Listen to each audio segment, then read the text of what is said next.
Hey everyone, Pastor George here. A little late in the day today. I apologize that. Usually I'm much better than that.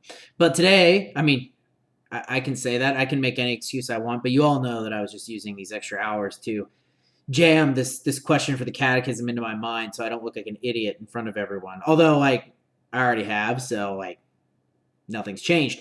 Anywho, let me get my recording started here before I forget what it is. And let's get started. So the question that we had for this week was all about sin, right? And it asks, so we talked about, what was the deal, right? What was the covenant? They can't eat from the tree of good and knowledge of good and evil, right? And so the question is, so did they, this is the state, did they continue with that? Did our first parents, aka Adam and Eve, continue with that covenant with God, right? And the answer, of course, is, well, it's not of course, it's no. I remember I put no last time.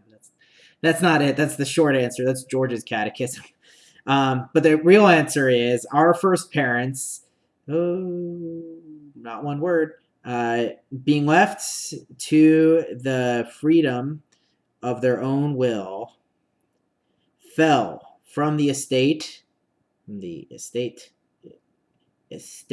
wherein, well, that old English, they were created by sinning again. No, come on. Autocorrect, it doesn't help you on this app. Sinning against God. Yay, nailed it. Yeah, so I think we all know the story, right? We know the story of the fact that Adam and Eve sinned against God, right? This is important, right? It's because this is describing where we're at now. And the next question is, what is sin? Sin is a disobedience, rebellion. No. What is it? Sin is no, it's not sin is a. Sin is any want of conformity unto or transgression of the law of God. God. So this is interesting, right? So we don't really talk about sin. We do. We talk about sin quite a bit, but what it is. So sin is right here is want of conformity. So want of conformity, right? It's like the old definition of want. So you're not fulfilling something, right? You're not conforming to God's law. So you're not conforming to God's law. That's part of sin, right? You're kind of doing your own thing. That's a type of sin. And that's a basis of it. That's one half of it. But also sin is transgressing God's law, right? So those are the two parts. So rather than maybe, I think when people ask this question, they really want a concrete definition of what is a sin and what isn't, because instantly people want to know what they can do and what they can't do, right?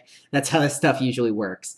But I think if we frame it around this, right, it actually makes it more broader. It might help people understand the totality of kind of how sin affects our lives, right? Because it's not just when we transgress the rules. It's not just when we break the rules, but it's also when we don't follow them, right? When we ignore them, when we pretend that they're not there. That's the whole encompassment of sin.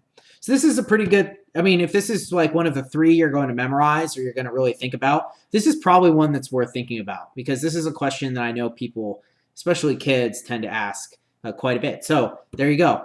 Question 14 for next week. You can put that one in your noggin, and we'll talk a little bit more about it next week and then move on. So good luck, everyone. I will see you tomorrow for Wednesday. Peace out.